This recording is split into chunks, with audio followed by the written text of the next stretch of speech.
I'm here with the legendary John FrizWhiz Kirkland, who's been playing Frisbee longer than probably most of my viewers have been alive. John, I heard you started playing around 1958, but the Whammo Professional Frisbee didn't come out until 1965, if I'm not mistaken. So what disc did you use back in those days, and what did you think the first time you saw that Whammo Professional Frisbee? Well, to go back a few years before that, in the summer of 1957, I was at camp in North Carolina, and I remember very well a green Pluto platter flashing through the beautiful North Carolina sky, and that memory stuck with me forever. It's funny how some things, lodge in your brain. And the Pluto platter and the Mars platter, which was sort of a copy of it, were the main discs that I played with between 57 and 65 when the Pro came out. Then I started playing with the Pro. I actually liked the Whammo Master when it came out in 1967 even better, because it was a little bigger and it had higher ridges. It's only when I got to be a little older that I realized that those ridges actually slow it down, but they felt very good on the thumb. It was a good gripping surface. You could sort of crush it between your hands, and it was very easy. Turns out they don't actually go as far as the Pros. When was the first time that you went to the famous International Frisbee Tournament? That was in 1973. I was going to MIT at the time and had just gotten back into throwing a lot. There was a little get-together in the Boston Common in 1973, and I met Dave Johnson there at that, and he and I started playing together a whole lot with another fellow, Doug McRae, and we decided to go to the International Frisbee Tournament we had heard about. We went to the IFT and we met all sorts of folks. We met Ed Headrick and John Conley and Victor and Roger and all the Berkeley group, and I was just amazed. I was Stancil Johnson. It was a wonderful get-together. I had no idea there was anything like that going on in the world. And I followed that up. I became good friends with Roger Barrett, and I went out and stayed with him at the Berkeley Big Games Week in November, and had a great time throwing in Sproul Plaza, won the distance, beat the reigning distance champ there, a guy by the name of Bob May, whose record, 295, I followed up by breaking the following summer when I threw 336, the first guy to throw over 300. Anyhow. How many times did you set the world distance record in the men's division? Well, I set it at 336, which was a Guinness thing. 412? Then I set a 363. Then Dave Johnson threw 412. You threw 444. And I threw 444, and that's still the record because no one's thrown a Frisbee. No one's thrown a 119 any farther than that. That's for sure. This is a DDC disc, which is a version of a G Series disc. The G Series came out and replaced the Pro Series in 1975 after a Globetrotter gig that I did, where Ed Headrick came, and I convinced him that, we should have something faster than the other fast disc at the time was CPI, and he ended up making the G Series. All right. When you and Dave Johnson first went to that IFT in 1973, you guys were both big, heavy distance throwers. Were you surprised to see all those players on the scene that were also great distance throwers, like Victor with a sidearm and others? Victor, I have said it many times before, and I'll say it again now. Victor's the only person in my life to blow my mind about Frisbee. It hasn't happened since. You came close a couple times when you beat me in '81, but Victor, I really think that you only get your mind blown once.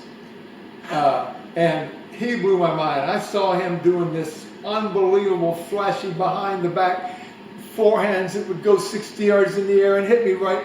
I mean, it was these third arm throws. He was flash, he was elegance, he was power. He was something like I'd never seen, and I decided, I'm going to get all of that, and how?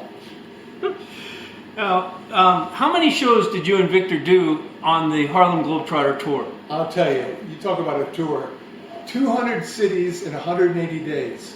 Wow. That's 200 shows in 180 days. And there were some memorable ones. Now, how many, in those 200 shows, how many of those do you think that you sunk that full court upside down throw into the basket? Every night.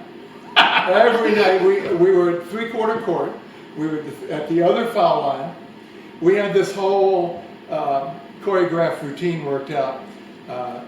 I had the music. We did all the music and everything before I went. And I got to be very good friends with Kelly Leonard, the announcer. And so we had all this repartee, and so we entertained the fans with, okay, let's see you throw it in the basket. And so Victor would go up and stand at the normal foul line and get ready to throw it and say, no, no, no, no. The other basket, oh, you got to throw it through the other. We did this whole thing. It was all for kids. It was all sort of silly when you watch it now. It's sort of. I saw your show in 1975. You guys really impressed me with your skip shots off the floor. I think you juggled 3 Super Pros. 4. With 4. Wow. 4. Yep. That was really an amazing show. Yeah, and the long, multiple skips. There were a few of, every now and then, the ones that really stick out is Madison Square Garden, where I threw one that went way up over the crowd and swished through the basket at the other end. That's the first thing they ever saw, because we were the first act. We were the pregame show before the Globetrotters. As a matter of fact, I used to dunk Frisbees every night. I would dunk hats, because we had a Western shootout. How tall were you? I'm the same height now I was then, 6 feet. Wow.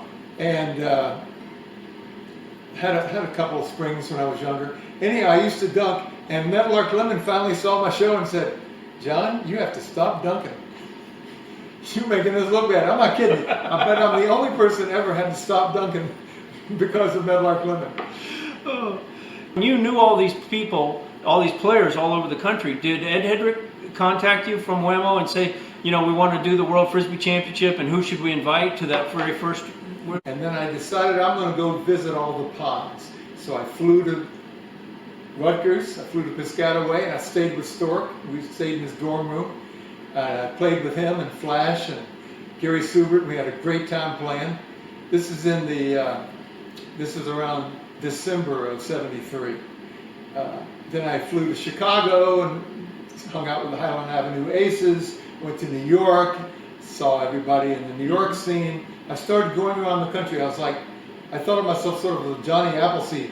I actually didn't think of myself that way. I just thought of myself as, I'm going to go find every cool Frisbee player there is and learn whatever I can learn. Yeah. And so I showed Stork how to do an air bounce, and he showed me how to do, you know, under the leg puddles, and I showed him how to do an upside down puddle. And then, you know, I just went around, and whatever I could learn from anyone, I showed other people and sort of got it going like that. All right, so how did they decide who to invite to, was it 1974 was the first one in the Rose Bowl? Yes. What happened was, then in early '74, Stork had a tournament, actually in April or May, had the Octads. And that was really a big deal. Everybody went to that. That was a great tournament. And first time I'd ever played disc golf in terms of actually having baskets, you know. And then Jim Palmieri had the Rochester Open, the Flying Disc Open, and they gave away a car. Yeah, Stork won that. Stork beat me by a third of a point or whatever, because there were 2 events, DDC and golf, and I won DDC, and he got third in DDC. He won golf, and I got 4th in golf. So that's close. Yeah. Whammo had a Rose Bowl in '68, and you know the old expression we had back in the '60s, what if you threw a war and nobody came? Well, he threw a world championship and nobody showed up. There weren't any people stands, nothing. There were some reps from Whammo and some competitors and nobody else. So I had gotten to be friends with Headrick on that trip down through California. And so I kept saying, we need to have another world championship. We need another world championship. No, kid, we already tried that, you know. It's a great idea, but Frisbee's not going to be a sport. That was the attitude, because they tried it and it didn't work. Why go to all the expense? But thanks to my constant badgering and others, such as Dan Roddick, Stork, and Victor, we were all saying, this is a different time than '68. Look at the Octad. Look at all the articles. And I've just secured a tour with the Harlem Globetrotters, and Victor and I are going to go on tour. if you come up with the Rose Bowl, here's a list of everybody you should invite. And I had already gone around the country getting together with Stork and people. We came up with a list. Here are the people. Invite these people. It will be a success. These are the best Frisbee players in the world. They were all from the United States. What did we know? There wasn't much going on in Europe. But, so anyhow, they had the Rose Bowl, flew everybody out, put them up at dorms. It was a big success. Whammo's sales from 1974 to 82 just like quadrupled. The time was right for it. So it took off. And Frisbee took off. Right at the Rose Bowl in 1975 was when they introduced the 119, if I'm not mistaken. Right? As I said, the G Series came about in part because there was this disc that flew better than a pro called a CPI All-Star. And the CPI had been thrown 375 feet by Dave Johnson at the Octad. He threw 375, broke my 336 record. But at the time, only the 336 counted because only Whammos counted toward the record. They really had a monopoly on it in the old days. But to us, we just figured, hey, it's been thrown 375 and Dave's got the record. Ed Headrick and I went out to the Sheep's Meadow and played catch. Let's play some catch with this CPI. And all of a sudden, he could play catch at 45 and 50 yards that he could never do before. So he told me, okay, kid, when I see you at the Octad, this is 75, I see you at the 75 Octad, I'm going to have a CPI beater. And he came out with the so-called Octad Super Pro.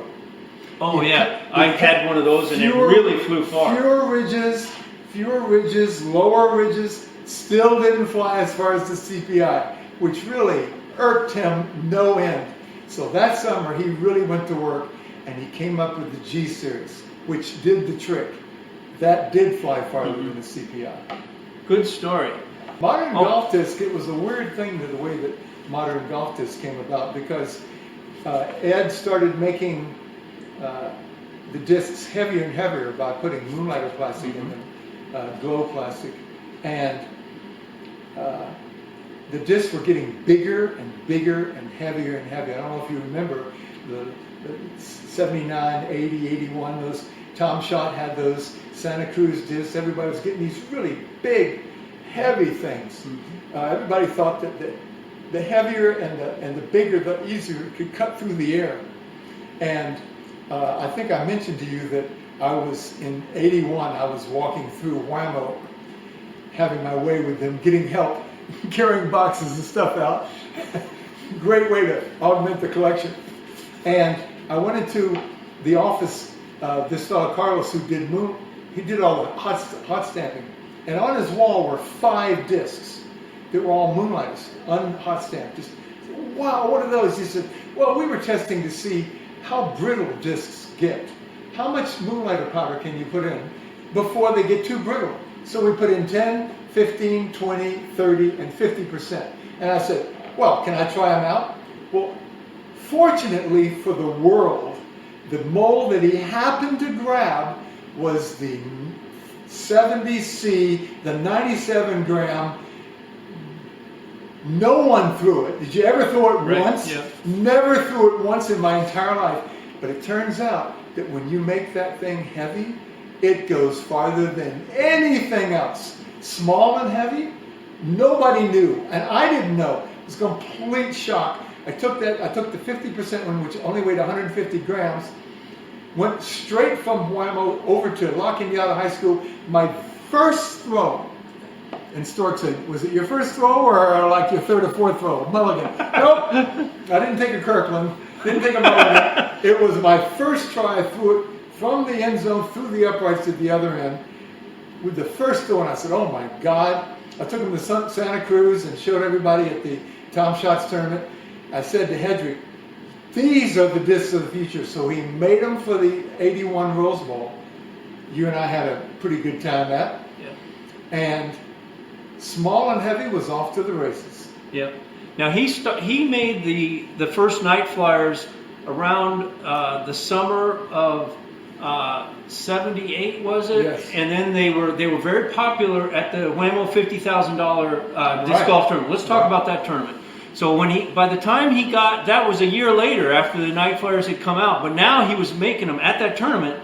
they were starting to come out much heavier. 150 grams was one that I got my hands on. And some of them I heard were 155. Yeah, I think that maybe Tom Kennedy, who won it, who's also just one of the most amazing athletes you'd ever want to run into. Just no matter what it is, table tennis, anything. He was just an amazing competitor. Won the first golf tournament when they had just poles at the, and an ultimate champion. And on the Condors, ultimate world champion, just an amazing disc athlete. And he won that tournament. That was a really great tournament, and it got golf off to a pretty solid footing. I think he only played with one disc. In those days, you could just play with one disc. I only played with one disc. I just played actually, I think I used a 41 and a 40. The 41 would turn over, and the 40 was more stable.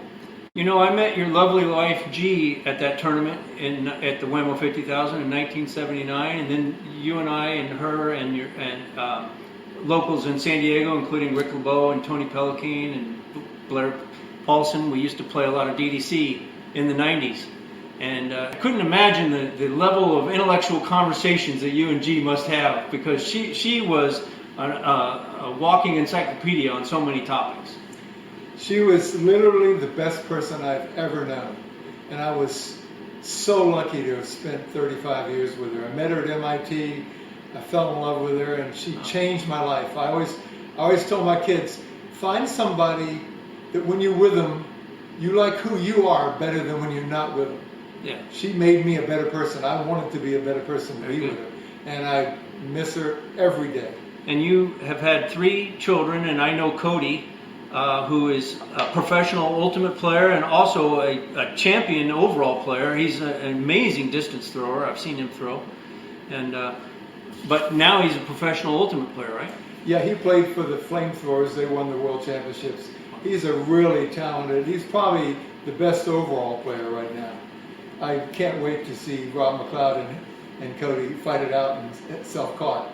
Oh, yeah. He's back into, interestingly enough, Cody is back into playing disc golf now. He was, I always said that he was the only 1,000 rated disc golfer who's also a pro ultimate player. Feel like that it's going to take a long time for the sport to really grow to where they can get sponsored, and so maybe some of these teenagers who are playing now, they're going to experience a letdown. Are you worried about that at all, if they're not able to get the money into the sport? No, there's Frisbee, and especially disc golf is growing by leaps and bounds. There are more and more people sign up every year. The curve's going up exponentially. It's definitely, I think of it sort of like ball golf was in the 50s. You can now sort of eke out a living playing disc golf if you're, one of the top 10 or 15. Mostly probably from the sponsors as much as the purses. Of course, it's the same way in ball golf. All the top players make way more money from sponsors than they do from the purses. But disc golf is a very good thing. It's cheap, and there are a lot of amazing athletes doing it now. Paul Macbeth and Eagle McMahon. In the sport of freestyle Frisbee, do you feel like that the level of execution may be holding it back from becoming a worldwide spectator sensation? Because what I'm thinking of is, if you look at the Olympic performances in other sports, they are nearly flawless. So if you were coaching a freestyle team today to try and get them into the Olympics in a freestyle event that might be held there, what advice would you give? To learn to play, you must drop. To make an omelet, you break an egg. To learn to juggle, you're going to drop. But the magic that happens in a performance when there's no dropping can't be denied.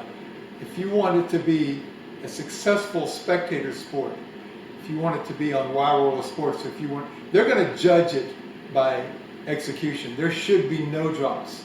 You should always defer to execution perfection over difficulty. As you saw last summer with James Wiseman when he won the FPA Worlds, went dropless. That was insane. It totally makes a difference. That thread of perfection, that magic aura that goes with, you're almost like, how can they do this and never drop it? that's broken with a drop, no matter how difficult what they attempted was. So you should always defer to that. I remember when I was talking to Stork about programming and completely choreographing a routine. We were at the '74 Toronto tournament, the first freestyle tournament, and I was saying, yeah, Victor and I are going to totally choreograph our routine. And he says, no, you shouldn't do that. You should stay spontaneous. I mean, what happens if you get out of sequence in your programming? Well, you keep going. And he and I have laughed about that because obviously choreographing is the way to go. That's brilliant. Speaking of freestyle, that is freestyle. Nice. Thank you very much, John Kirkland.